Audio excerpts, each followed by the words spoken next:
Donc là, pour toi, au-dessus de 3% aujourd'hui, si on te dit c'est garanti, c'est pas vrai. Ouais, il y a 90% de chances que ça le soit pas, ou qu'il y ait des conditions écrites en petit qui permettent d'écrire cela, mais sous plein de réserves. Et il y a une statistique que je sors très souvent à mes clients et ça leur aide beaucoup à ouvrir les yeux. Sur les 20 dernières années, être investi donc sur toute la période, sur 20 ans, a permis d'avoir une performance d'environ 400% dans le marché mondial. D'accord ? Si on a loupé les 20 meilleurs jours de bourse, on a fait à peu près 100% de performance. Donc on a fait 4 fois moins. Là, en fait, en une seule position, vous avez un portefeuille qui est déjà 60% actions, 40% obligations. Donc c'est un portefeuille qui sera beaucoup moins risqué, moins volatile, mais aussi moins performant sur le long terme qu'un portefeuille d'un ETF MSCI World. Mais ça peut être très adapté pour un profil qui est plutôt équilibré. Bonjour à tous, j'espère que vous allez bien. C'est Amaury de Tonquédec, c'est Allo la Martingale. Soyez les bienvenus dans la libre antenne de votre argent. Il y a des choses qui ne changent pas. La France est toujours sous pression budgétaire. Après les dégradations de S&P, Moody's, une autre agence de notation, menace à son tour. La perspective de la France passe en négative. Les marchés s'inquiètent du niveau de la dette et du manque de réformes. Mais peut-être allons-nous retrouver les bijoux de la couronne pour le plus grand bien de Pierre-Jean Chalençon. Après l'arrestation de 2 suspects dans le cadre de l'enquête sur le vol survenu au Louvre il y a 10 jours. Mais du côté des marchés, par contre, c'est l'euphorie. Et ce, grâce à l'inflation américaine. L'inflation US ressort plus basse qu'attendue. Les bourses mondiales flambent. Et enfin, petite respiration sur les valeurs refuges. L'or et le Bitcoin reculent après leur record historique. Ces deux stars de 2025 se calment. En tout cas, pour l'instant, après plusieurs semaines de hausse. Je le rappelle, laissez-nous un message sur le WhatsApp de la Martingale. On est là pour ça. Vous cliquez sur notre Linktree qui est dans la description de tous nos réseaux sociaux. Par exemple, de notre compte Instagram, suivez-nous sur Insta. Ou alors, vous nous écrivez directement à l'ancienne par SMS au 07 49 11 76 07 49 76 11 67. Que vous soyez un investisseur débutant ou confirmé, on vous répondra. Il n'y a pas de mauvaises questions, alors n'hésitez plus. Plus vous nous mettez de contexte, mieux on pourra vous aider. Au programme du jour, avec des marchés sur des niveaux records, faut-il continuer son DCA comme si de rien n'était ? Les valeurs refuges, on l'a dit en introduction, sont-elles vraiment refuges aujourd'hui ? Est-ce qu'il faut y aller tout simplement ? Quelle est la meilleure allocation à avoir aujourd'hui dans ce contexte, notamment dans son assurance vie ? Quel placement privilégié sur le court terme sans prendre trop de risques ? Que se passe-t-il si la société qui conserve mes actions ou mes ETF fait faillite? Et puis, vous êtes nombreux à nous poser de questions, comment avoir des revenus réguliers passifs sans prendre trop de risques? Et comme d'habitude, on appelle les meilleurs experts pour nous répondre, pour vous répondre plutôt d'ailleurs. Attendez, stop. Si vous écoutez Allo la Martingale, c'est que vous voulez commencer à investir ou alors mieux investir. Et c'est déjà super. Mais on le sait, trouver le bon partenaire qui va vous accompagner là-dedans, c'est pas évident. On compare, on demande des avis, et puis on hésite. Alors le plus simple, c'est de faire ça avec quelqu'un qui a déjà fait ses preuves. Mon idée pour vous, mon partenaire, Amundi. Amundi fournit des produits d'investissement à plus de 100 millions de personnes dans 35 pays et sur les 5 continents. C'est le premier gérant d'actifs en France et en Europe, et c'est le seul acteur européen dans le top 10 mondial. Ils ont plus de 2200 milliards d'euros d'actifs sous gestion. Ça fait 30 ans qu'ils sont sur les marchés, alors les crises, ils en ont traversé, ils savent les gérer. Autre avantage, la diversité de leurs solutions. Quel que soit votre objectif, vous en trouverez forcément une qui vous conviendra. Par exemple, pour préparer votre retraite. Gestion passive avec des ETF, gestion active, expertise immobilière et actifs réels type private equity ou dette privée et même des fonds thématiques sur tout type de classe d'actifs. Amundi, c'est vraiment le partenaire de confiance. Pour rappel, investir implique des risques. Amundi est une société de gestion agréée par l'AMF et c'est le leader européen selon le classement du magazine IPE, magazine de référence dans la gestion d'actifs. Pour vous renseigner, rendez-vous sur amundi.fr. Allez, on retourne à vos questions. Il n'est pas tombé dans la finance quand il était petit, il y est arrivé par pure curiosité et un peu par hasard. Étudiant appliqué mais pas passionné, il découvre quand même la gestion de patrimoine presque par accident avant de filer à Paris pour jouer dans la cour d'écran chez BNP Banque Privée. Et puis un jour, il se dit que la liberté n'a pas de prix, il claque la porte du salariat et fonde The Wealth Office. Geek assumé, prof à ses heures, passionné de carbonara sans crème, il applique à la finance la même recette qu'en cuisine, simplicité, rigueur et effet waouh. Il est là aujourd'hui pour nous dire ce que votre conseiller financier ne vous dit pas. Mais surtout, il va répondre à toutes vos questions. Alors profitez-en. Camille Mikolajczak est avec nous. Salut Camille. Salut Amaury. Est-ce que j'ai bien prononcé ton nom de famille ? Parfaitement. Super. Voilà, bon, c'est polonais pour ceux qui n'auraient pas deviné. Bon, je voulais faire une petite blague sur la vodka, mais non, l'abus d'alcool est dangereuse.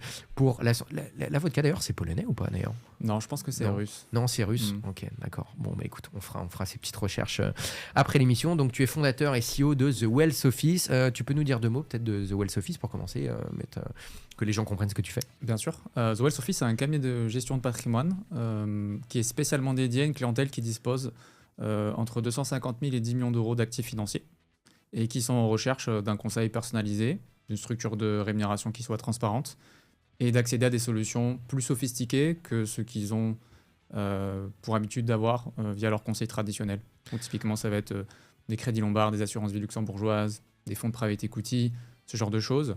Donc l'idée, c'est vraiment de briser le ticket d'entrée des family office sans pour autant se targuer d'apporter toute la palette de services d'un family office. Donc on est vraiment à mi-chemin entre le CGP et le family office avec certains éléments différenciants. Très clair, cette fameuse zone grise patrimoniale dont on avait parlé durant nos calls préparatoires.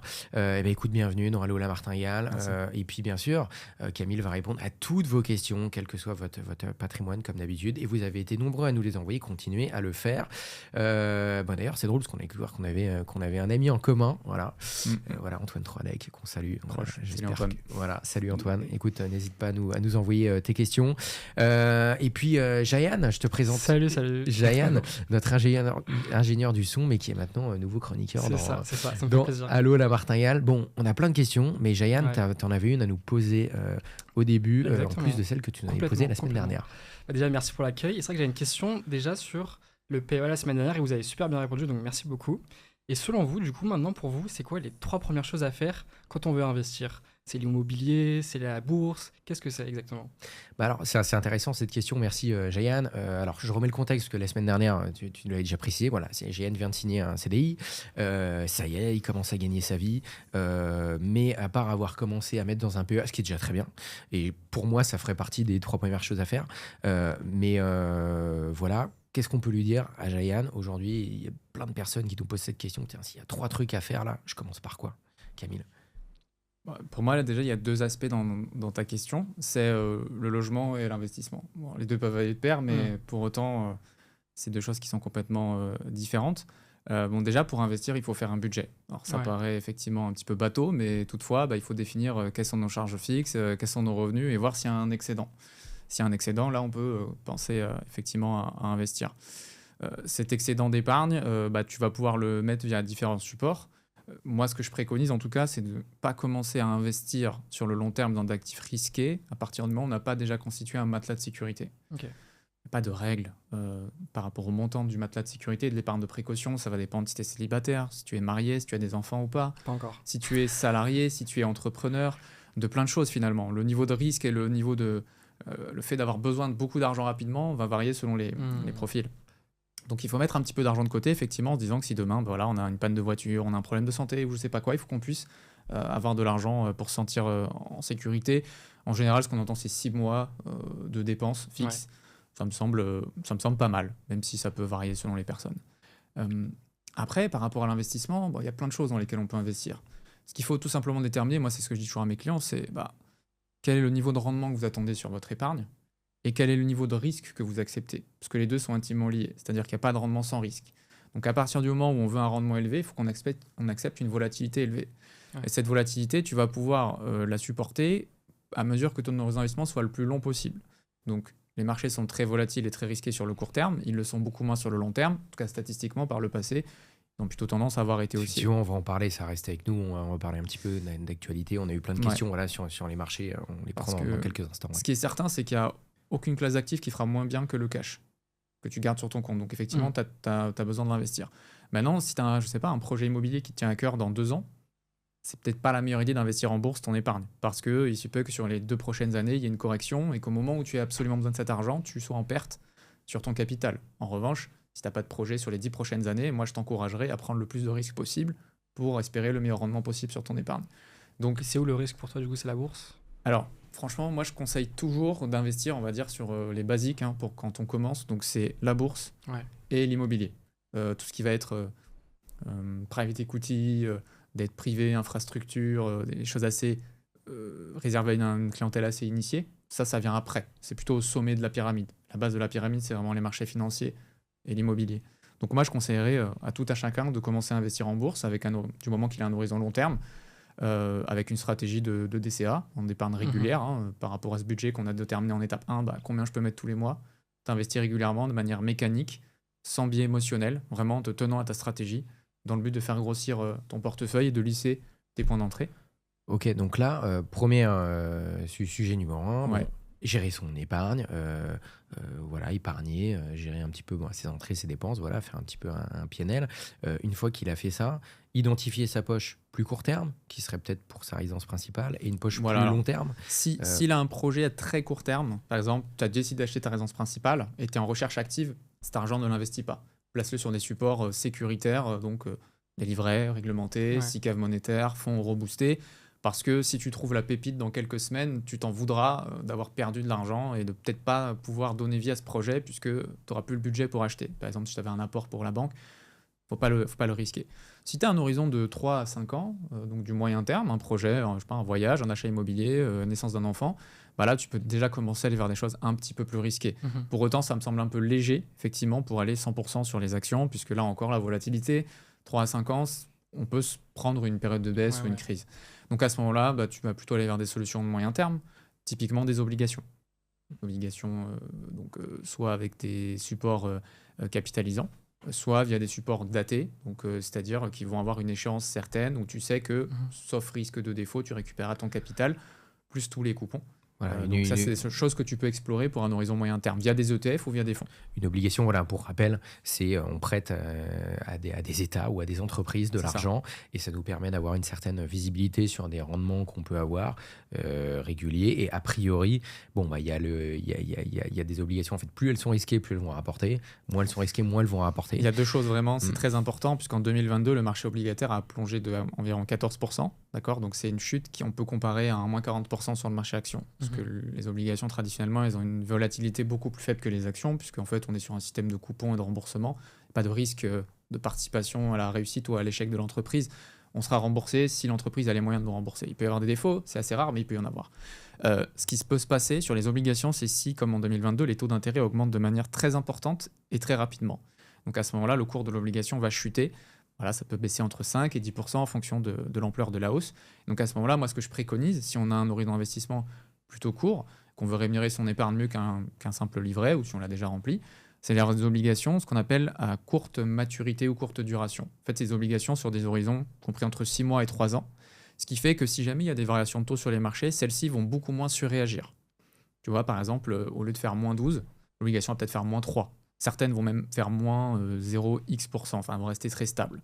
A contrario, leur taux d'intérêt sera moins important que les obligations qui ont un horizon long terme. Ok, très clair. Et si Jeanne, tu veux faire d'obligataire, par exemple, sur quel support, tu vois, concrètement, comment il fait? Ouais. Moi, aujourd'hui, je préconise à tout à chacun qui n'a pas les moyens de se payer un conseiller en patrimoine, une banque privée ou autre, et qui veut gérer son épargne de la meilleure des façons possibles, c'est d'utiliser des ETF. Ouais. Donc, il y a des ETF actions et des ETF obligataires. Par contre, la partie ETF obligataire est un peu plus technique que la partie ETF action. Partie ETF action, disons qu'en prenant un MSCI World ou un S&P 500, tu ne feras pas un mauvais investissement. Il y a peut-être des choses à optimiser autour de ça, mais en tout cas, ça sera déjà une très bonne base. Sur l'obligataire, on a des centaines d'indices, on a des couvertures ou pas contre le risque de change, on a des durations courtes, longues, pays émergents, pays développés, investment grade, high yield, etc. C'est beaucoup plus profond et beaucoup plus technique que le marché action.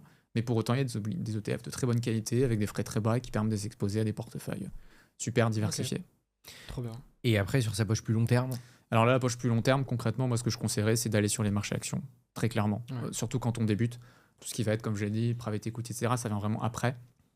Aujourd'hui, avec des ETF, tu as la possibilité d'investir dans des centaines, voire des milliers d'entreprises qui sont les plus belles sociétés mondiales, qui ont les taux de croissance les plus élevés, qui ont des pricing power, qui sont sur des secteurs stratégiques. Donc, il ne faut pas s'en priver. Et aujourd'hui, on peut le faire de manière très simple, depuis son téléphone, avec des frais bas. Et en plus, pour rappel, les marchés financiers, enfin les indices boursiers ont un pouvoir auto-nettoyant, à savoir que les indices sont recomposés au fur et à mesure. Donc, les entreprises qui ont la plus forte croissance rejoignent l'indice, celles qui sont sur le déclin le quittent, ce qui te permet, sans avoir toi-même à te poser de questions sur quel sera le secteur gagnant ou quelle sera la tendance des prochaines années, l'indice fait ça pour toi. Donc ça, c'est quand même hyper confortable quand on n'est pas soi-même un pro et qu'on n'a pas envie de s'en occuper. Ok, Jayan, c'est clair, ça va? C'est hyper clair, mais j'ai beaucoup entendu parler de l'assurance vie aussi, à ouvrir quand on est jeune. Est-ce que c'est intéressant ou... Ça dépend franchement, ça dépend. Ouais. En fait, l'assurance vie, c'est un placement qui va être surtout très intéressant pour la transmission. Ok. Donc, si aujourd'hui tu es jeune, que tu n'as pas d'enfant Non. et pas de problématique de Je crois pas. transmission a priori, puisqu'il faut déjà se constituer un patrimoine soi-même avant de le transmettre, bah moi je préconiserais d'aller vers les enveloppes sur lesquelles on a les frais les plus bas Mhm. et la fiscalité la plus optimisée. Ouais. Et par exemple, le PEA, plan d'épargne en action, permet d'investir en action avec des frais très faibles si Mhm. tant est que tu l'ouvres sur une plateforme en ligne, banque en ligne, courtier en ligne, fintech, qui propose ça avec des frais de garde à zéro, des frais de transaction faibles. Il y en a plein aujourd'hui sur le marché. Et en plus, tu auras une fiscalité réduite, donc au bout de 5 ans de détention, à seulement 17,2% de prélèvements sociaux. Donc tu auras une exonération complète Mhm. de l'impôt sur le revenu, ce qui n'est pas le cas de l'assurance vie. Ok. Donc toute chose égale par ailleurs, ton ETF MSCI World, que tu le mettes dans l'assurance vie, dans le PEA, c'est le même, il a les mêmes performances brutes. Par contre, la performance nette, après Mhm. frais que tu vas payer dans l'assurance vie, les contrats assurance vie à zéro frais, ça n'existe pas. Les moins chers, c'est 0,50, 0,60. C'est pas cher, hein, mais Non, c'est toujours bien sûr. un coût à intégrer. Et en plus, la fiscalité à la sortie sera plus avantageuse sur le PEA.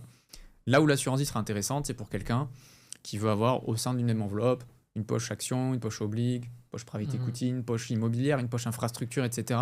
Et qui a envie de tout centraliser au sein d'une même enveloppe et d'avoir une déclaration d'impôt simplifiée et qui a des problématiques de transmission. Pour l'instant, en tout cas, moi, si j'étais toi et que je débuterais dans l'investissement, je me dirigerais plutôt vers le PEA. Par Ouais. contre, il ne faut pas oublier l'épargne de précaution et ni la poche projet, typiquement pour un projet immobilier dans les 3 à 5 ans, Ouais. là où il faudra investir sur des actifs qui soient moins risqués que ce que tu trouveras sur le PEA. Trop bien, merci. Très clair, on a plein de questions, donc on va rentrer dans les questions. Et d'ailleurs, restez avec nous si vous avez des questions sur l'assurance vie, parce qu'on parle justement de la bonne allocation d'actifs à avoir dans l'assurance vie, parce que c'est une question qu'on nous a posée. Et voilà, pour répondre à la question de base, les 3 premiers trucs à faire, bon, bien gérer son épargne. Sur sa poche, très court terme, on est d'accord, livret L, DDS, éventuellement fonds euros. Et Après, généralement, si tu as déjà rempli le LDD et le livret A, tu es à plus de 30 000 € d'épargne de précaution. ouais, c'est déjà pas mal, quoi. Le fonds euro, enfin, voilà. Quand on est jeune, je vois pas trop l'utilité. En revanche, si on a un projet immobilier qu'on sait qu'on veut réaliser dans les 2-3 ans, oui, effectivement, tu as des fonds euros avec des offres de boost ou de bonus. Tu peux peut-être espérer du 3,5-4 sur cette poche-là. C'est pas mal du tout. Ça sera mieux que le livret qui est à 1 et quelques aujourd'hui. Mais sur un horizon long terme, si tu sais que tu vas investir sur 10, 15, 20 ans, le risque, en tout cas, sera mieux rémunéré via les marchés actions. Si tu acceptes la volatilité, bien entendu, Ouais. qu'il y aura. Ok, donc 3 à 5 ans d'horizon de placement. Allez, on a dit plutôt des ETF obligataires, tu veux pas trop Par exemple. Voilà. Et après, plus long terme, la bourse. Tout Et à on fait. est d'accord que le premier truc OR, PEA, Oui. dessus, voilà. Tout à fait, pas de débat. Voilà, ok. Voilà, Jayan. Trop bien, merci. Tu nous reviens si tu as des questions Avec plaisir. sur tout ce qu'on va se dire. Je propose qu'on poursuive avec Sébastien qui nous a laissé un message. On va l'écouter tout de suite. Salut à toute l'équipe de Allô la Martingale, salut à Maury.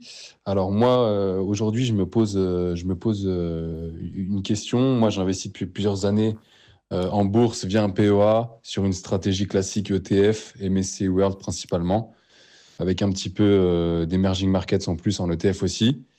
Je voulais savoir si, donc avec les PER qui sont assez élevés en ce moment, beaucoup de prise de parole par rapport au fait qu'on est peut-être dans une bulle, que possiblement un crash va survenir dans les mois qui viennent.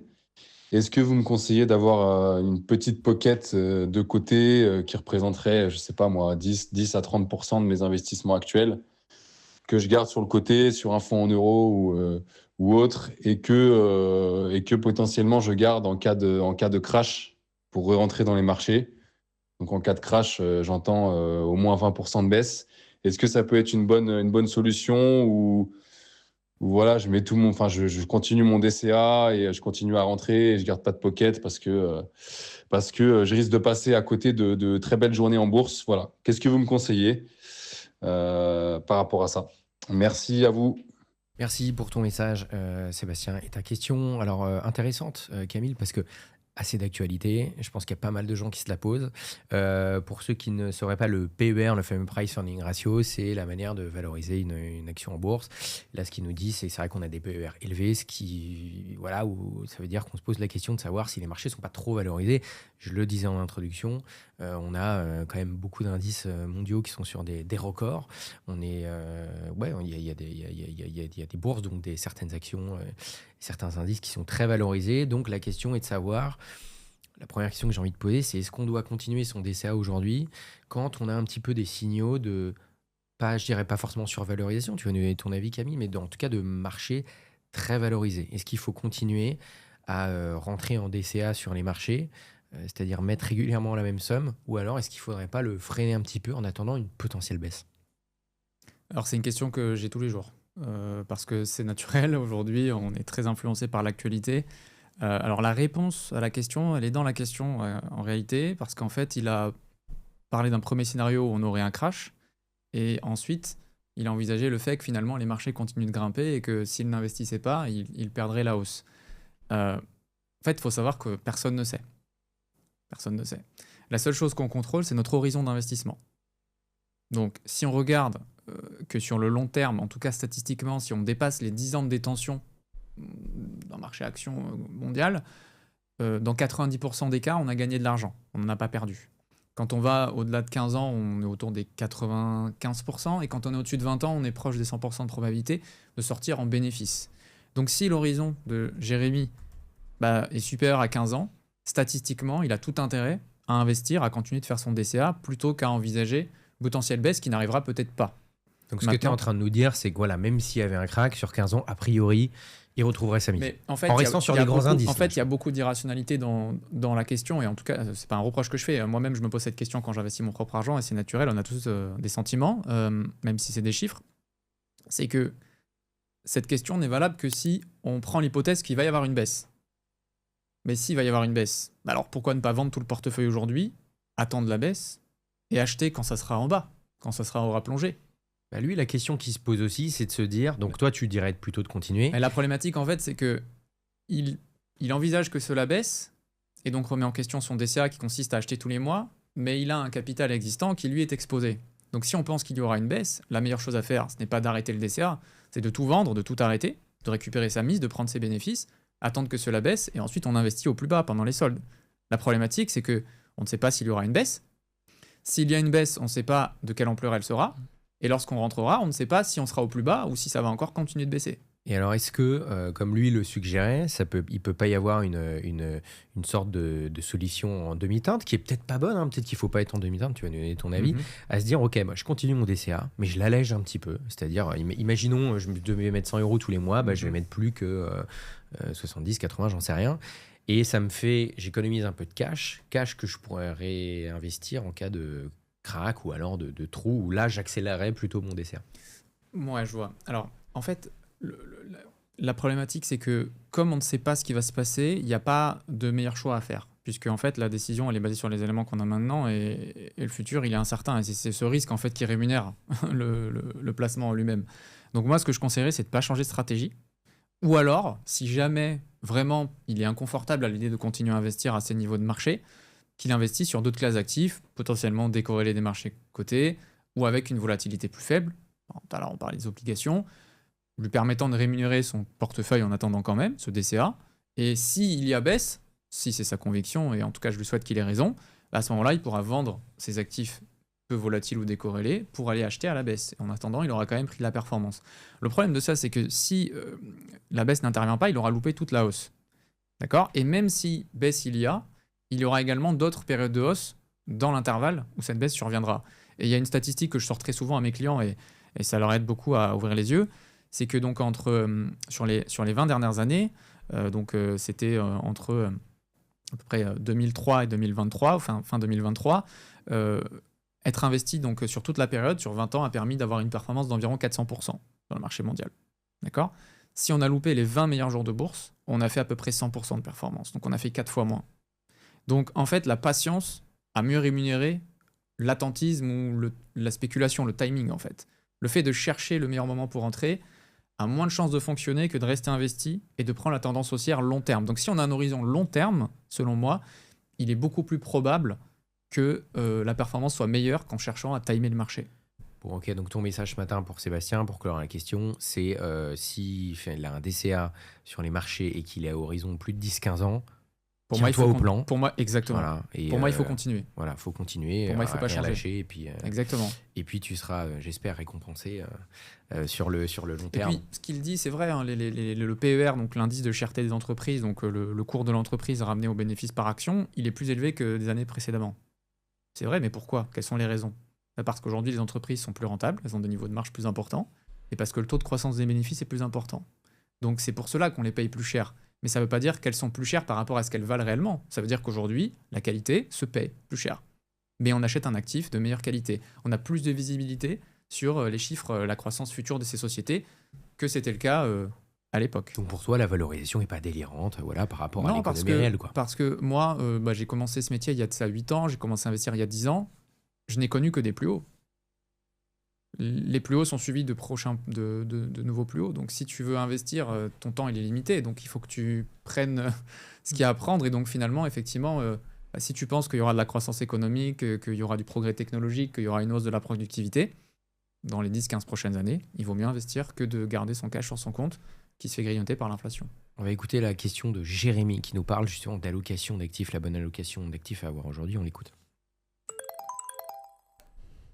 Bonjour Camille, petite question pour toi pour l'émission Allô Martingale. Moi j'aimerais savoir quelle est l'allocation type que tu peux proposer qui est assez diversifiée, que ce soit en termes d'ETF, obligations, d'ETF actions, enfin tout ce que tu proposes en termes de comment tu le proposes en fait. Est-ce que il y a un modèle de rétrocession? Est-ce que tu proposes du coup plutôt des ETF ou des fonds qui n'ont pas de rétrocession? Voilà, j'aimerais bien avoir un peu une allocation type de ce que tu proposes à un client type qui a, je sais pas, 500 000 euros de patrimoine par exemple, ou 1 million, peu importe. Mais quelle est l'allocation un peu type complète de ce que tu proposes et si possible citer les fonds, que j'ai un peu une idée de ce que tu proposes. Merci à toi. Merci Jérémy pour ta question. Alors, le seul problème de la question de Jérémy, c'est que il n'y a pas de client type et en fait, il faudrait qu'on sache du coup à qui on s'adresse. Donc, moi, ce que je te propose, à la limite, Camille, c'est qu'on se dise, qu'on prenne typiquement, allez, 2 ou 3 cas. On se dit, voilà, quelqu'un qui a tel horizon de temps, tel horizon de risque. Pour toi, le portefeuille que tu ferais aujourd'hui, c'est ça. Ça te va? On fait comme ça? Ouais, bien sûr, on Voilà. peut tout à fait faire ça. Typiquement, quelqu'un qui est, on l'a dit, allez, très long terme, plus de 15-20 ans, aujourd'hui, qui est prêt à prendre du risque du coup. Le portefeuille, là, en termes d'allocation d'actifs que tu ferais aujourd'hui, ce serait quoi? Alors, très clair, ça va sembler très simple, mais très clairement, s'il a déjà constitué une épargne de précaution, peut-être qu'il est déjà propriétaire de sa résidence principale, donc il n'a pas de projet à financer, etc. Les études des enfants sont payées ou il n'a pas d'enfants, je ne sais pas. Sur le long terme, moi, je préconiserais une allocation quasi exclusivement composée d'actions.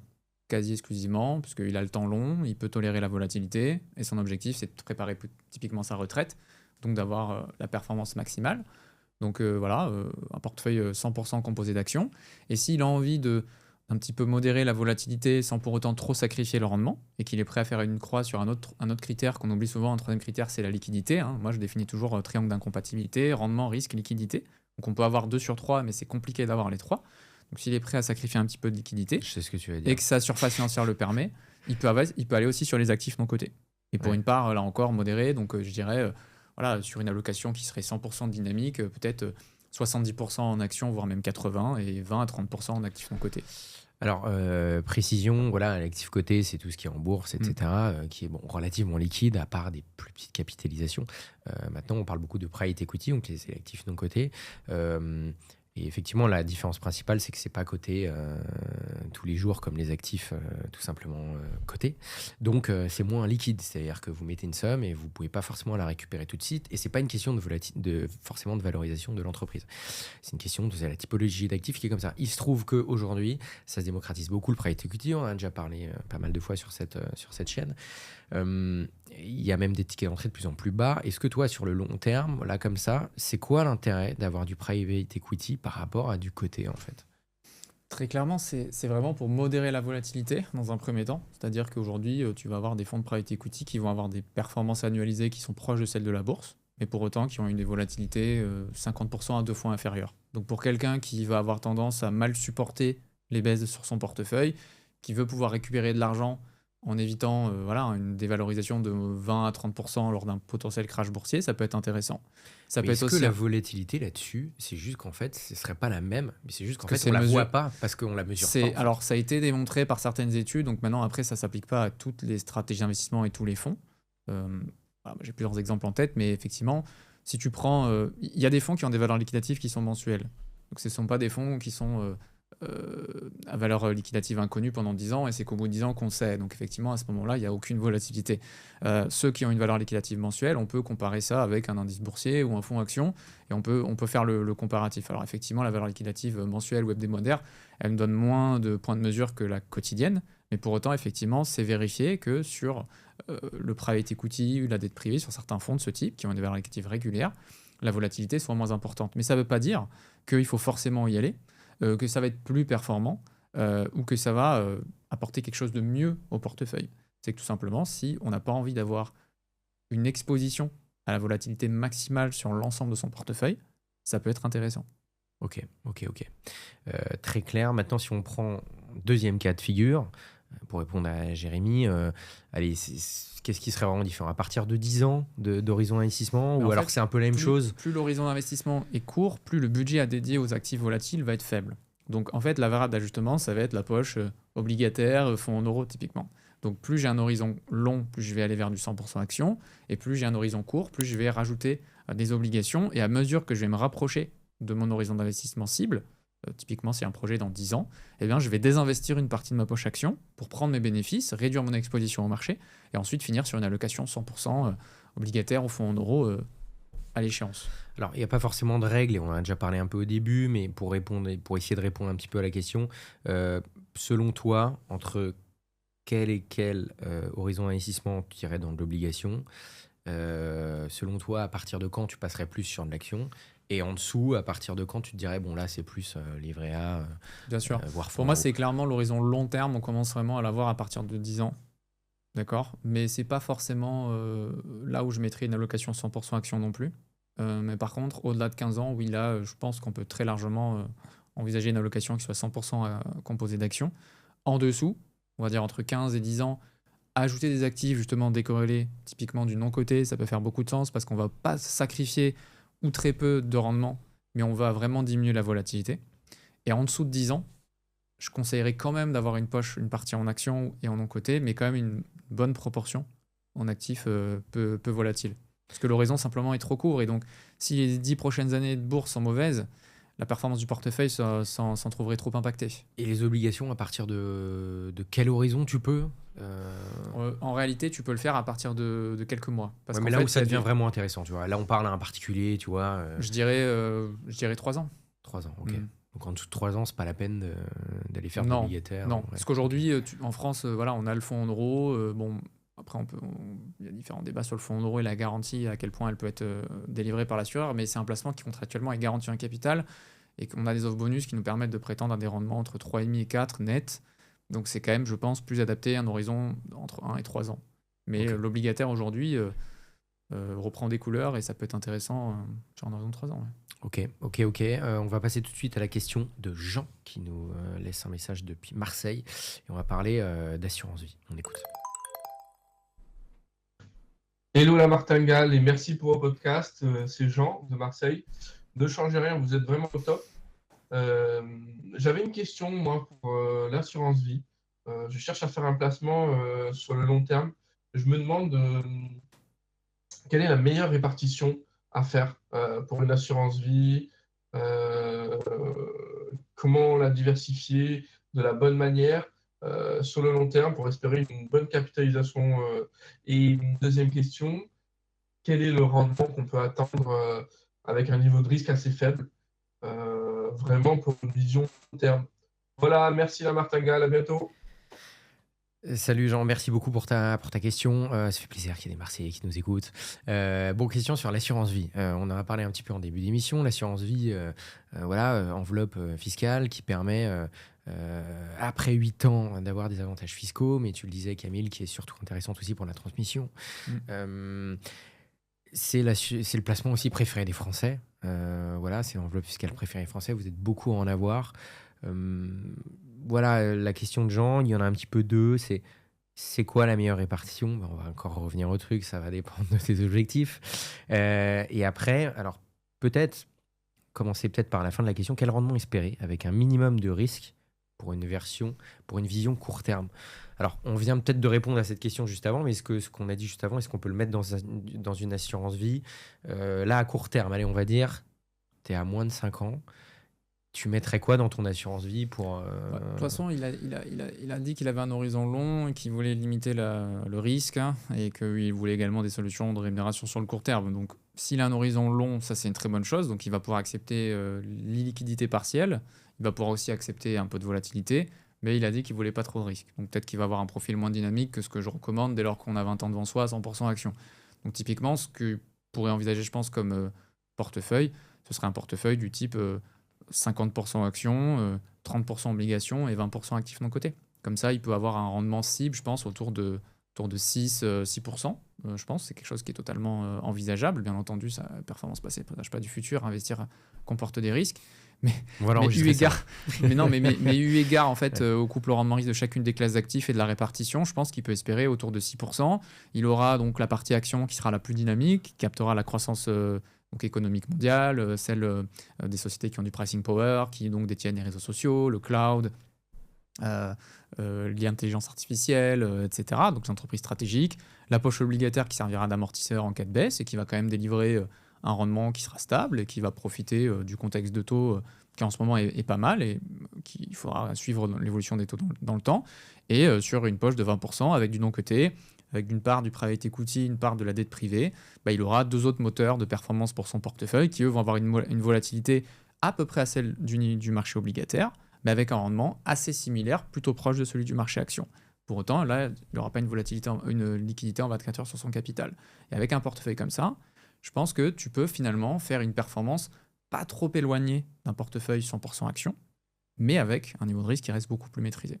Ok, intéressant, parce que moi, j'ai parlé avec plein de gens qui me disent « ça fait 20 ans que j'ai une assurance vie, mais elle m'a rapporté rien, voire j'ai perdu de l'argent, mais parce qu'en fait, il n'y a que du fonds euro dedans, quasiment. Il n'y a que du fonds euro, et ça prend plein de frais.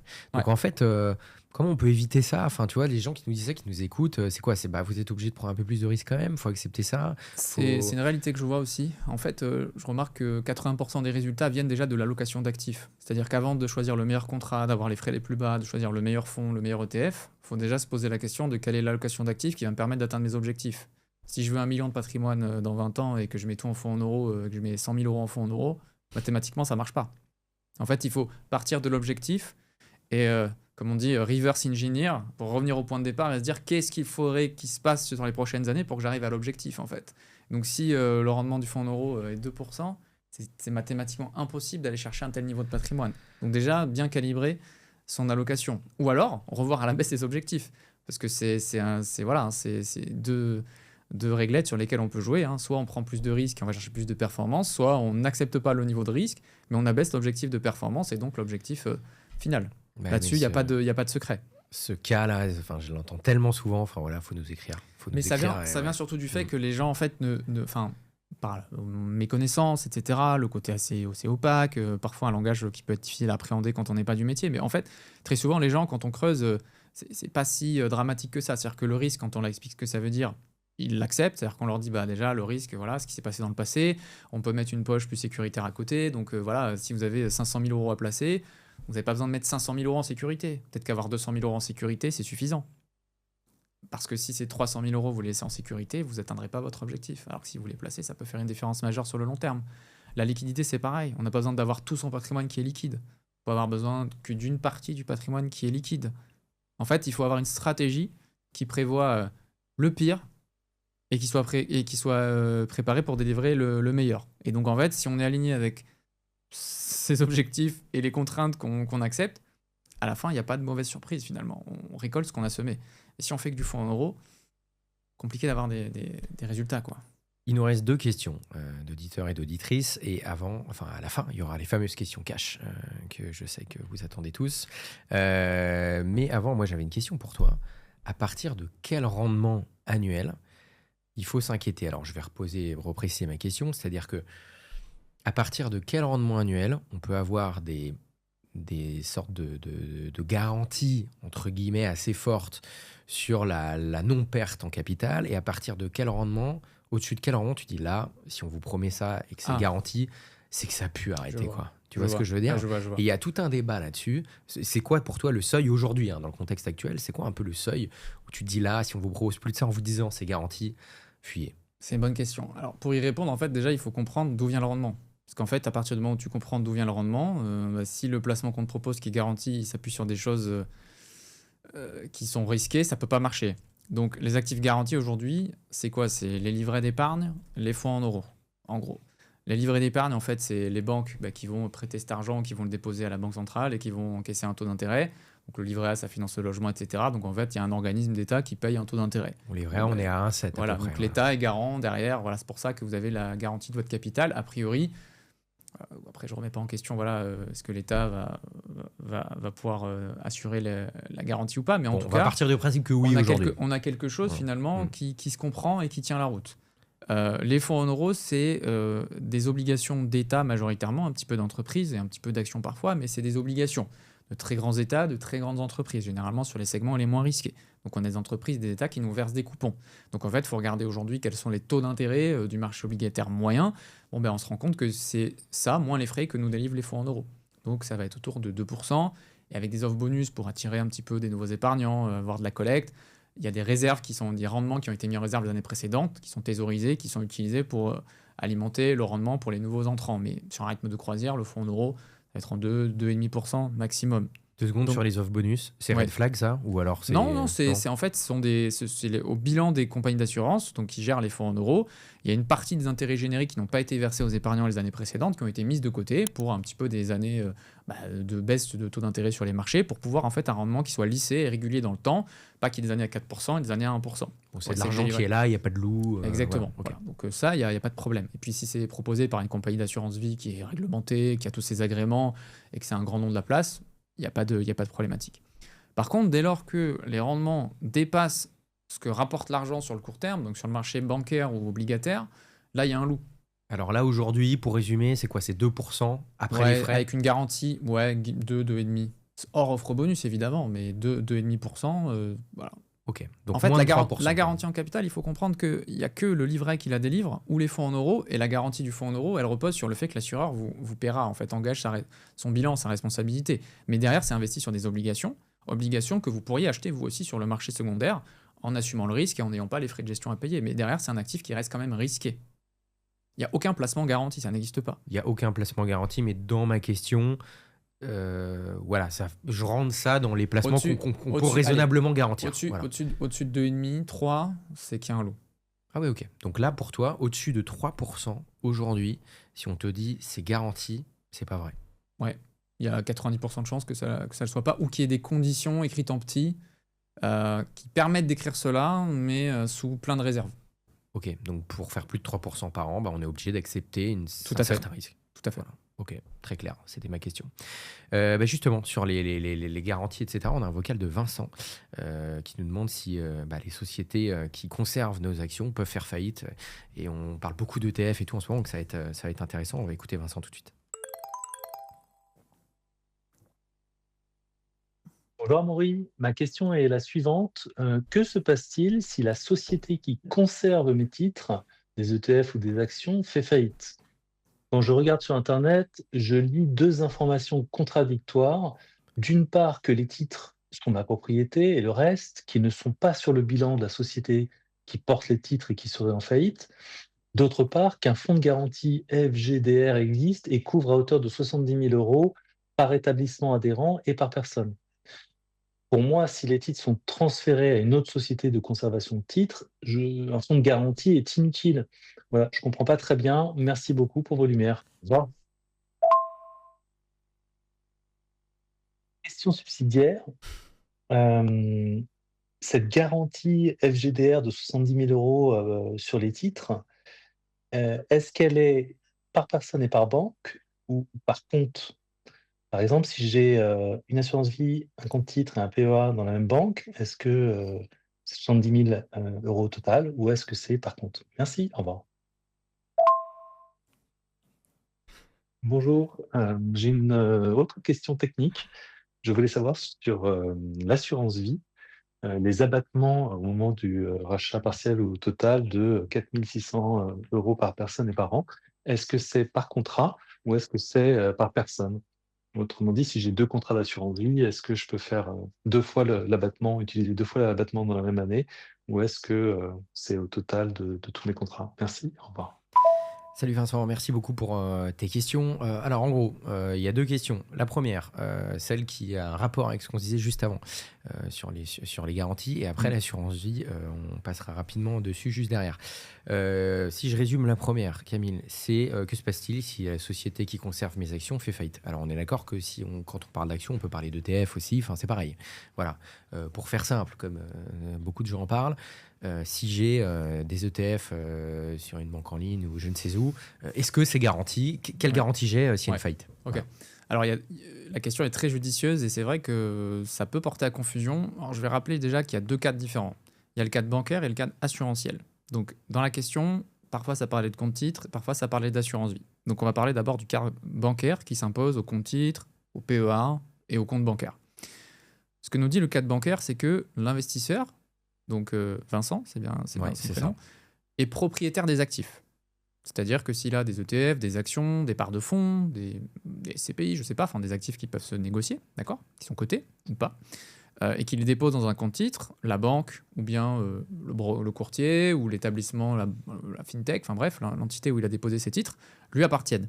Et donc si ce dernier venait à faire faillite, d'accord, ces actifs étant séparés du bilan de la banque ou du courtier, et appartenant donc à l'investisseur Vincent, juridiquement, il ne peut pas les perdre. La banque ne peut pas les prendre pour répondre à ses engagements, payer ses créanciers, ses actionnaires, éponger ses dettes, etc. Ce sont ses actifs. Donc ce qui se passerait à ce moment-là, c'est qu'il pourrait demander le transfert, soit de sa propre initiative, soit il y aurait un nouveau dépositaire qui serait nommé par le législateur pour dire voilà, tous les titres déposés dans cette banque qui a fait faillite sont transférés dans cette banque qui va reprendre les clients. Donc il ne peut pas juridiquement perdre ses actifs qu'il a déposés chez un courtier ou une banque. Mais dans le même temps, on lui parle d'une assurance de 70 000 euros.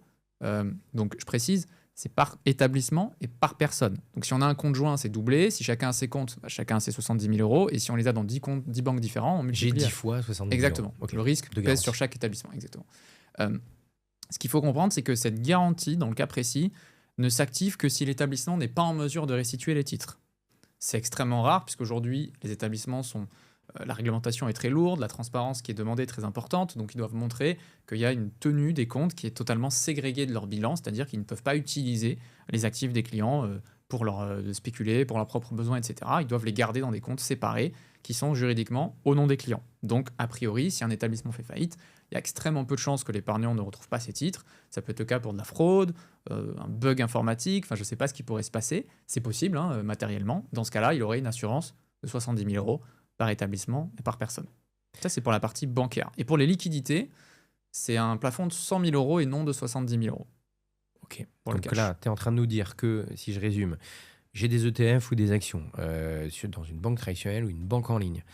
A priori, j'en suis propriétaire, donc quoi qu'il se passe, je vais les récupérer. Et au pire du pire, par compte dans chaque banque ou fintech, on me restituera au moins 70 000 euros. Voilà, c'est ce qui est prévu, effectivement. Alors après, on peut remettre en question la viabilité du dispositif dans la mesure où l'actif du fonds est très nettement inférieur aux actifs qui sont assurés. Mais bon, juridiquement, en tout cas, c'est prévu comme ça. Okay. Et le deuxième cas, et c'est très important à comprendre, parce que c'est totalement à l'opposé, c'est sur l'assurance vie. C'est-à-dire que sur l'assurance vie, quand on ouvre un contrat d'assurance vie, au moment où on verse de l'argent dessus, on renonce à son argent. Juridiquement, il y a ce qu'on appelle la stipulation pour autrui. C'est un terme juridique qui veut dire que l'argent qui est placé, les actifs, appartiennent à l'assureur désormais.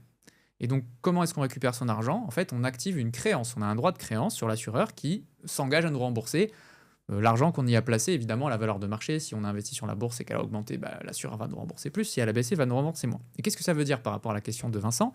Ça veut dire que si, pour le coup, un assureur fait faillite, eh bien, il est possible de perdre son argent dans la mesure où on n'est pas propriétaire juridiquement des titres. Les titres sont réputés appartenir à la compagnie d'assurance. Donc il est très important d'aller investir via une compagnie d'assurance. qui a un bilan solide, un ratio de solvabilité qui est bon, une belle signature en fait. Parce que là, on parie vraiment sur l'entité. Et là encore, la garantie est de 70 000 euros. C'est un autre fonds de garantie, c'est les assurances de personnes. C'est pas des dépôts, mais c'est la même chose, même mécanisme.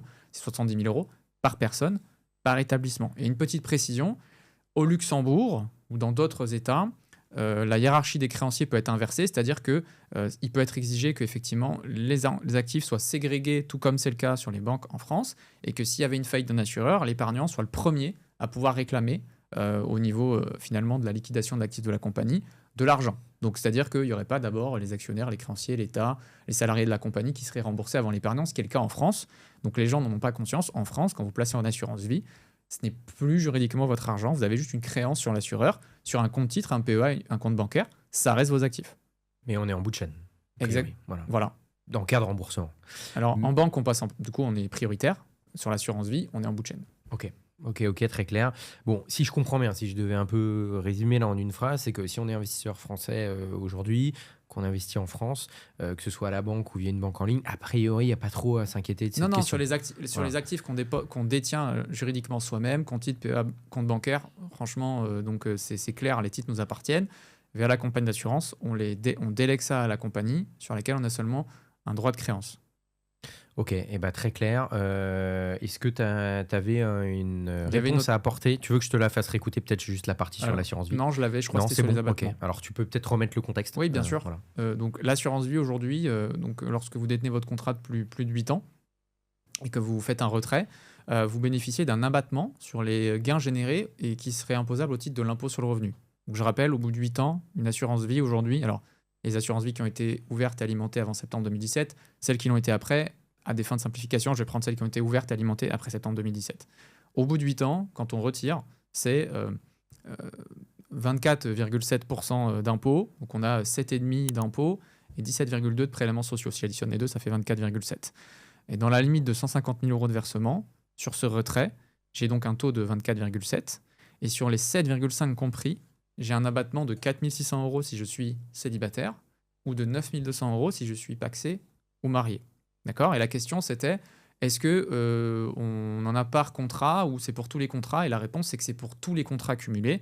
Donc, si vous faites plusieurs retraits avec des intérêts qui sont supérieurs à 4 600 euros si vous êtes célibataire ou supérieurs à 9 200 euros si vous êtes en couple, malheureusement, vous ne multipliez pas les abattements du fait que vous ayez plusieurs contrats. C'est un seul abattement qui s'applique à tous les contrats. Et dans ce cas-là, ça vaut le coup d'avoir plusieurs assurances vie par tête? Par rapport à l'aspect fiscal, sur l'aspect abattement, non. Ça peut être pour des raisons, parce que ce contrat-là, il a une meilleure gamme d'ETF que l'autre, et puis celui-là, il a les meilleurs SCPI que je voulais, je sais pas. Ou alors parce que celui-ci, il est dédié à mon cousin, et celui-là, il est dédié à mon fils, vous voyez. Mais aujourd'hui, sur l'aspect fiscal, purement fiscal, à moins qu'on ait... il y a des histoires de transmission avant et après 70 ans, mais sur l'aspect fiscal en cas de retrait, c'est-à-dire quand je veux optimiser la taxation sur mes gains, il n'y a pas d'intérêt à ouvrir plusieurs contrats d'assurance vie. Ok, très clair. On va prendre la dernière question de Brigitte. Mais avant, on a une question du chat. Alors, je ne sais pas si elle est très claire et je ne sais pas si tu peux y répondre, mais je te la lis quand même au cas où. On va tout faire. Bonjour, que pensez-vous des ETF Vanguard Life Strategy, entre parenthèses 60-40 par exemple? C'est a priori une bonne idée en vue de sa retraite ou même une fois retraité? Point d'interrogation. Merci et bonne émission. Très bonne question, parce que ce sont des solutions qui sont récentes mais très innovantes. Alors, les ETF, donc, alors là, c'est un émetteur en l'occurrence Vanguard, donc c'est un émetteur d'ETF au même titre que BlackRock, iShares, Amundi, Invesco, UBS, etc. D'autres émetteurs d'ETF. Donc Vanguard, c'est l'émetteur d'ETF. Et donc les ETF Life Strategy, ce sont des ETF en fait qui sont donc un panier d'ETF. C'est-à-dire qu'au lieu d'acheter un ETF qui détient uniquement un panier d'actions, vous achetez un ETF qui lui-même investit dans un panier d'ETF. Et donc ça permet d'avoir une exposition plus large à un portefeuille qui soit plus diversifié sur plus de lignes. Et typiquement, c'est l'ultra diversification, quoi. Oui, et en fait, typiquement, c'est un produit qui est très simple d'utilisation parce que, dans le cas d'espèce, si on veut une allocation 60% actions, 40% obligations, ce qui est proposé par cet ETF Vanguard Life Strategy 60-40, Soit on pourrait soi-même acheter 60% d'un ETF action, 40% d'un ETF obligataire, mais il faut qu'on sache lequel choisir, les obligations qu'on a prises, lesquelles c'est, quelle couverture géographique, est-ce qu'elles sont à maturité longue, courte, etc. Enfin bref, il faut aussi connaître un minimum. Là, en fait, en une seule position, vous avez un portefeuille qui est déjà 60% actions, 40% obligations. Donc c'est un portefeuille qui sera beaucoup moins risqué, moins volatile, mais aussi moins performant sur le long terme qu'un portefeuille d'un ETF MSCI World. Mais ça peut être très adapté pour un profil qui est plutôt équilibré. Donc si on peut résumer, c'est un petit peu, en fait, on achète un portefeuille en achetant un ETF, quoi. C'est un peu ça. Exactement. Et qu'après qu'on peut Une mettre allocation directement- d'actifs clé en main. Ok, Voilà. d'accord. Et donc ça, pour toi, c'est why not? Ça peut être très judicieux. Honnêtement, aujourd'hui, de toute façon, les frais sur les produits indiciels sont tellement bas que si on n'est vraiment pas soi-même un initié, qu'on n'a pas trop envie de s'en occuper, passer par ce type de solution peut être très intéressant. Mais par contre, ça ne veut pas dire qu'il faut s'exonérer de comprendre ce qu'il y a derrière. Parce qu'en fait, lorsque vous allez sur le site de l'émetteur d'ETF, vous pouvez accéder au portefeuille. Et donc là, on va vous afficher le contenu du portefeuille avec d'autres ETF. Et donc, il faut savoir quels sont ces ETF.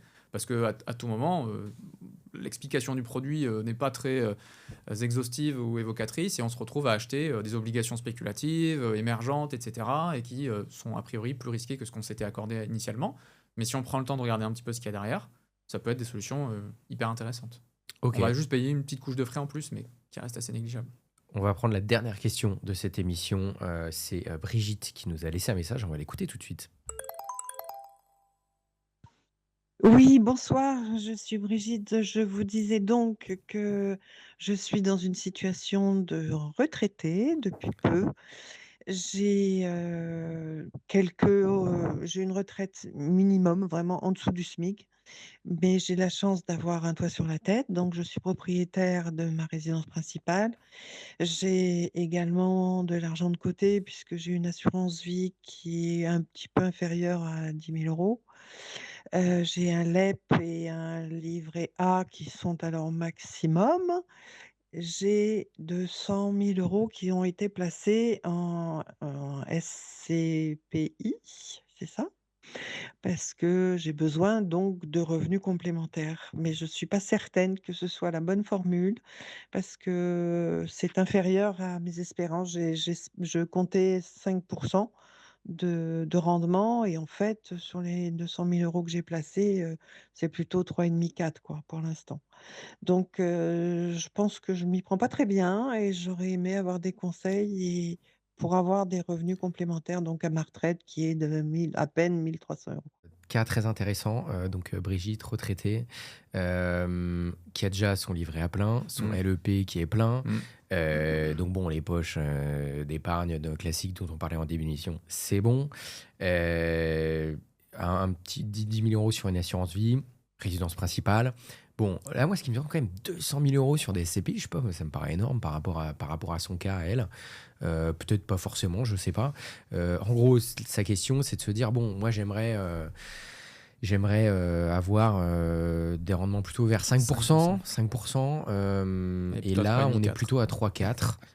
Qu'est-ce qu'elle peut faire? Est-ce qu'il y a une réallocation à faire dans son cas? Ou alors les gens qui aimeraient 5% de rendement aujourd'hui, sur quoi ils pourraient aller?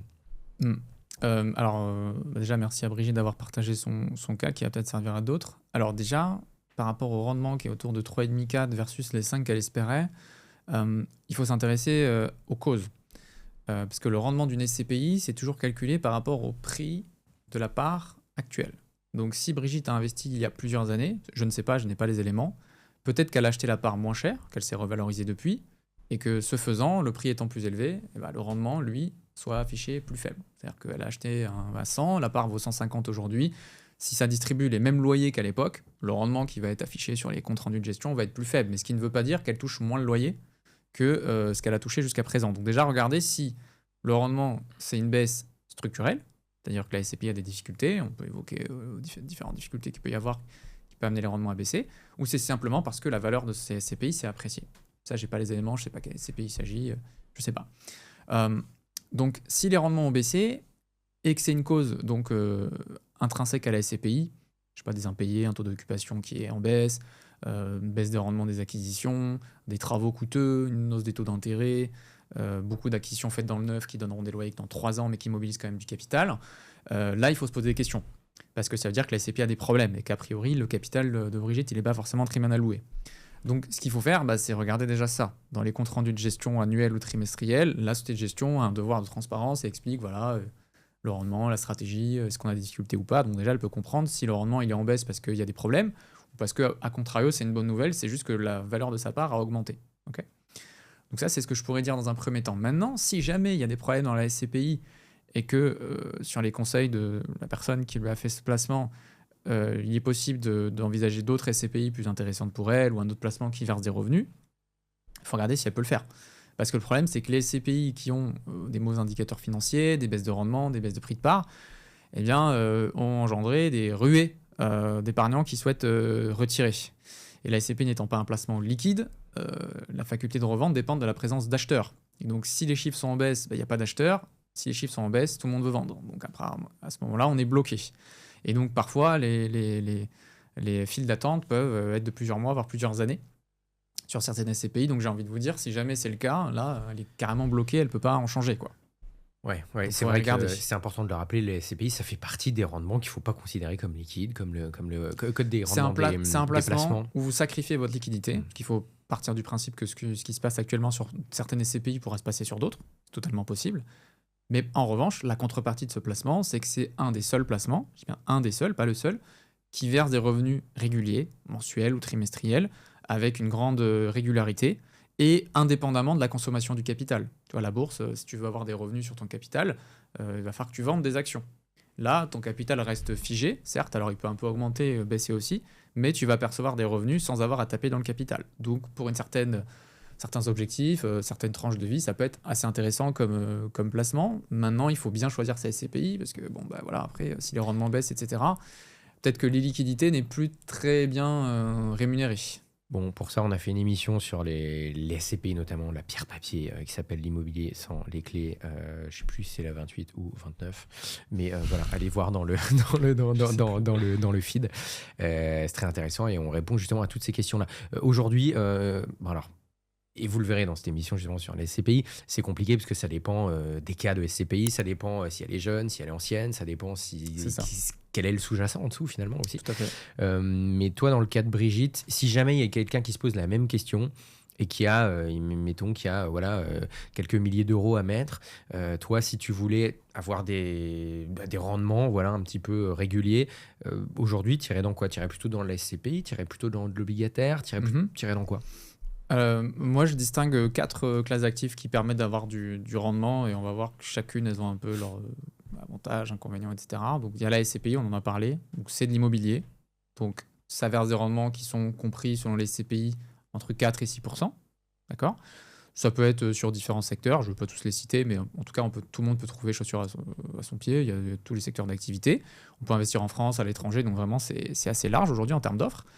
L'avantage, c'est qu'on va avoir des revenus qui vont tomber tous les mois ou tous les trimestres. Et derrière, c'est l'immobilier. Donc, ça va parler à beaucoup de gens. Ça peut rassurer beaucoup de gens. Par contre, le problème, c'est qu'il peut y avoir des frais d'entrée qui peuvent être très importants et qui grèvent le capital si on veut les retirer avant 10-15 ans, puisque ces frais d'entrée peuvent aller jusqu'à 10-12%. Donc ça, il faut vraiment le prendre en compte. Et le deuxième point, c'est aussi le fait que les revenus sont fortement taxés. Donc il faut regarder le rendement brut, mais il faut regarder en net, parce que tu peux avoir un rendement moins élevé en brut, mais plus élevé en net, qu'un rendement brut plus élevé, sur lequel il y a une fiscalité plus importante. C'est ça, il faut toujours regarder un petit peu les euros sonnants et trébuchants dans votre poche. Exactement, c'est ce qui compte. Et c'est illiquide. Ouais. Donc, si on accepte une illiquidité, typiquement un profil retraite, après je veux que ce soit transmis à mes enfants, mais je veux juste garder ça pour me payer un complément de revenu pour ma retraite, c'est un placement qui peut très bien fonctionner. Ça peut très bien fonctionner. Donc, premier cas. Voilà. Ensuite, si on veut du revenu, mais qu'on est déjà trop exposé à l'immobilier, je sais pas, on a plein d'appartements, on paye l'impôt sur la fortune, ou on n'a pas du tout envie d'immobiliser son capital, il y a les placements financiers qui versent des revenus. Donc, dans les placements financiers qui versent des revenus, tu vas avoir les actions à dividendes. Donc, ça va être typiquement le fait d'acheter des titres qui sont généralement des entreprises matures, qui font des bénéfices et qui n'investissent quasiment plus dans leur croissance. Et donc, qu'est-ce qui va se passer? Ces bénéfices vont être redistribués aux actionnaires. Contrairement aux sociétés de croissance qui vont réinvestir perpétuellement dans l'innovation, le recrutement, le développement. Les sociétés comme ça, c'est souvent des bancaires, assurances, pétrolières, etc. C'est des secteurs très peu concurrentiels, très stables, très matures, qui sont rentables structurellement et qui versent des dividendes. Le problème de ces valeurs, c'est que la performance, on doit l'apprécier au niveau global. Parce qu'on peut regarder un taux de rendement à 5-6%, ce qui semble très satisfaisant pour avoir un revenu. Mais pour autant, si le cours de bourse de l'entreprise n'évolue pas, voire même est légèrement baissier, ce qu'on peut observer sur certaines valeurs, on aura une performance peut-être finale de 4%. Alors que si on avait acheté des options de croissance, peut-être qu'on aurait fait sur le long terme beaucoup plus. Donc là encore, à regarder uniquement si vous avez besoin de revenus. Si vous n'avez pas besoin de revenus, il vaut mieux jouer les intérêts composés, la capitalisation, et puis miser sur les boîtes qui ont le plus de potentiel, qu'aller vers les boîtes matures sur lesquelles il y a plus d'investissement et qui vont juste verser leurs revenus. Mais en tout cas, si on a besoin de revenus, ça peut fonctionner. Attention, gros warning, pas regarder uniquement les taux de rendement, parce que le rendement, c'est le dividende rapporté au prix de l'action. Donc le rendement élevé, ça veut dire quoi? Soit il distribue beaucoup, soit le prix de l'action est bas. Donc si la valeur d'une entreprise en bourse chute parce qu'il y a un problème des mauvais chiffres, un problème de gestion, un problème réputationnel, vous allez vous retrouver avec un rendement facial élevé, mais c'est une entreprise dont le cours de bourse ne fait que de chuter. Donc ça ne veut pas dire que c'est un bon investissement pour autant. Donc il ne faut vraiment pas regarder uniquement le rendement, il faut aller sur des entreprises qui ont un cours stable, légèrement croissant, une position stratégique dans son secteur et qui versent des revenus. Donc ça peut être une piste, les obligations à dividendes, les actions à dividendes, même si ce n'est pas ma préférée, parce qu'il y a cet aspect un petit peu rendement artificiel parfois, eu égard au fait que le cours est baissier. Ok, la troisième, ce serait. Et après, c'est tout ce qui est les produits de taux, donc de prêts aux entreprises. Donc, c'est-à-dire, il y a le marché obligataire qui est coté, donc il y a l'avantage d'être liquide, et le marché de la dette privée. Là, on va commencer à réfléchir à des tickets autour de 50 000 euros minimum, d'accord? Donc, c'est pas pour toutes les bourses, mais on va avoir des rendements plus élevés en contrepartie d'une liquidité qui va être seulement mensuelle ou trimestrielle versus une liquidité quotidienne sur les obligations. Comment t'expliquerais la différence entre dette privée et obligation? Alors l'obligation, c'est une entreprise qui est cotée sur les marchés qui va émettre un titre de créance. Donc on va pouvoir acheter pour percevoir un taux d'intérêt régulièrement et être remboursé à une échéance connue à l'avance. Et la dette privée, c'est une entreprise qui va aller voir un fonds plutôt qu'aller se mettre sur les marchés directement. Donc c'est comme le private equity mais du crédit finalement. Et on va aller voir un fonds pour financer un rachat d'une entreprise, une croissance organique, refinancer un actionnaire on veut relouer son capital et on veut reprendre le contrôle de son entreprise, etc. Et là, ça va être des logiques de taux d'intérêt variables qui vont être généralement beaucoup plus élevées que celles du marché obligataire.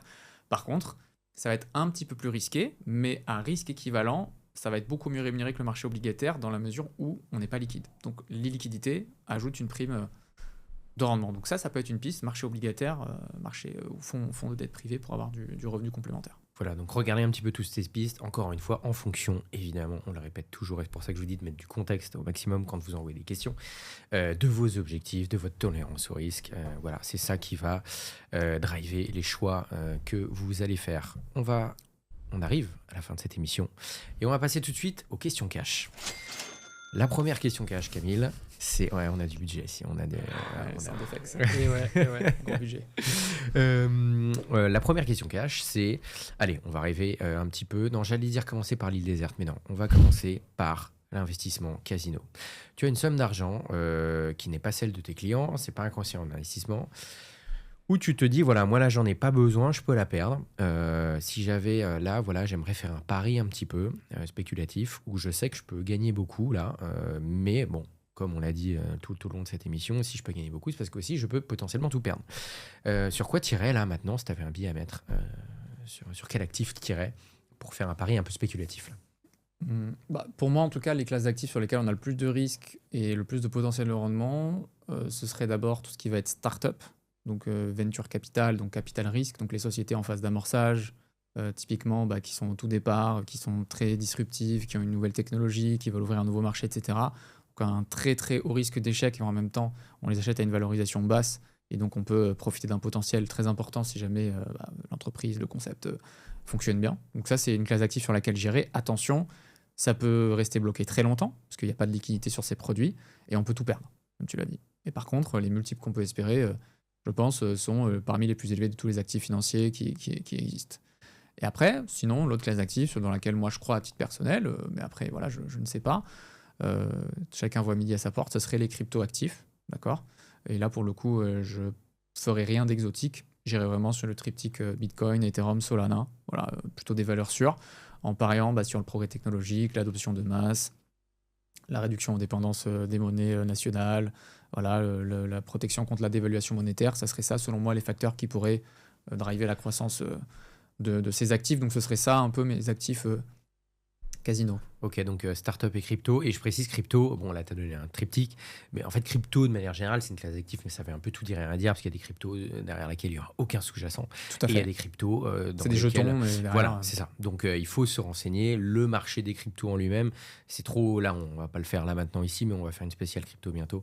Ça n'a pas trop de sens de dire forcément les cryptos, mais par exemple un triptyque comme tu as. Non, nous aujourd'hui, en dehors de la question casino, les clients qui viennent nous voir et qui veulent un portefeuille très diversifié, on leur conseille toujours dans leur page financière 5% de réserve de valeur que sont l'or et le bitcoin. Voilà, pour se dire tout ce qui va être inflation, dévaluation monétaire, incertitude politique, etc., ça va être des choses qui vont doper la progression de ces actifs, et en avoir 5% finalement, si jamais ça fonctionne pas, ça n'aura un impact que marginal sur le portefeuille, et pour autant, vu le potentiel, ça peut faire une différence notable sur le long terme. Voilà, donc par contre, avec une optique plus casino, j'irais beaucoup plus que 5%, quoi. Je mettrais plus, mais bon. Ouais, ok. Plus de risque. Et au-delà de la question casino, très rapidement, parce que je voulais pas la poser parce qu'on arrive au bout, mais hors Bitcoin, bon, on a vu que c'était sur des records. Là, ça a baissé un petit peu récemment. Toi, dans la logique des 5%, tu es toujours à l'achat dessus. Oui, bien sûr, parce qu'aujourd'hui, quand vous regardez toutes les classes d'actifs, elles sont toutes à leur plus haut. Et en même temps, ce qu'il faut comprendre, c'est que le prix d'un actif, ça reflète pas sa cherté, ça reflète la confiance des investisseurs et l'anticipation qu'ils ont vis-à-vis du potentiel d'appréciation future. Donc si un actif est cher aujourd'hui, ça veut dire qu'en fait, il y a beaucoup de gens dans le monde, des institutionnels, des particuliers, qui sont d'accord sur le fait qu'il y a du potentiel. Et vous, aujourd'hui, votre temps est limité, vous devez investir avec le temps que vous avez. C'est ce temps qui vous permettra de réduire votre risque, etc., d'avoir de la visibilité. Donc c'est pas parce que les cours sont hauts qu'il faut pas investir, selon moi. Par contre, il faut toujours faire ce budget, sa répartition poche court, moyen, long terme. Si on respecte ça, pour moi, il n'y a pas de difficulté. Il faut investir. Ça sera toujours plus payant sur le long terme que de garder du cash. Deuxième question cash. Tu es sur une île déserte. Tu es en train d'enterrer un coffre dans le sable. Tu iras le déterrer dans 10 ans. Tu n'y as pas accès entre-temps. Quels actifs tu mets à l'intérieur? Et je dois donner une répartition ou si tu veux, tu peux donner des détails. Tu peux en donner un, plusieurs. Pour que ce soit le plus universel possible et que tout le monde puisse s'identifier, moi, je pense que je mettrais 90% en actions et 10% en crypto-actifs. Ok. Voilà, donc 90% sur un ETF large. Allez, un petit peu de petite capitalisation si on a envie de diversifier encore plus et de s'amuser. Et voilà, donc 85 en grande capitalisation, 5% en petite capitalisation et 10% en crypto-actifs. Parce qu'en fait, quand vous achetez un ETF, vous achetez pas un panier de sociétés, vous achetez une sorte de playlist des meilleures sociétés, même dans le futur. En fait, c'est-à-dire que les entreprises d'aujourd'hui qui fonctionnent bien, si elles fonctionnent toujours bien, elles seront toujours là demain. Et celles qui vont dépérir et qui vont sortir, elles vont être remplacées par les nouveaux outsiders. Et donc, vous êtes toujours investi dans les entreprises qui fonctionnent et qui ont du potentiel. Donc, pour moi, en fait, acheter un ETF sur le long terme, c'est ce qu'il y a de plus simple et de plus efficient. Et donc, il n'y a pas besoin de se prendre la tête et de se dire quel sera le prochain secteur à la mode, la société qui marchera le mieux. C'est le marché qui décidera pour vous, en fait. Oui, c'est vrai que sur les indices, c'est vrai que ça s'auto-ajuste. Ça s'auto-gère un petit peu, ça s'auto-nettoie. Il y a 15 ans, quand vous achetiez un indice, c'était des pétrolières, des financières, les plus grosses boîtes. Aujourd'hui, c'est des sociétés, les réseaux sociaux. C'est la tech, quoi. Cloud, logiciel, etc. Donc, l'ETF, lui, il a évolué en ce sens. Ok, et merci beaucoup Camille, Nicolas, Jack d'avoir été. Merci. Ça va, c'est bon, ouais. C'est bon, c'est tout bon. D'avoir été avec nous. C'était un plaisir. On a répondu à plein de questions. Continuez à nous les envoyer. Je rappelle que tu es fondateur et CEO de The Wealth Office. Écoute, on peut se refaire quelque chose très bientôt. C'était super cool. Et puis, quant à vous, continuez à nous envoyer vos questions avec le plus de détails possible sur vos objectifs, comme je le disais. Et surtout, prenez le contrôle de votre argent.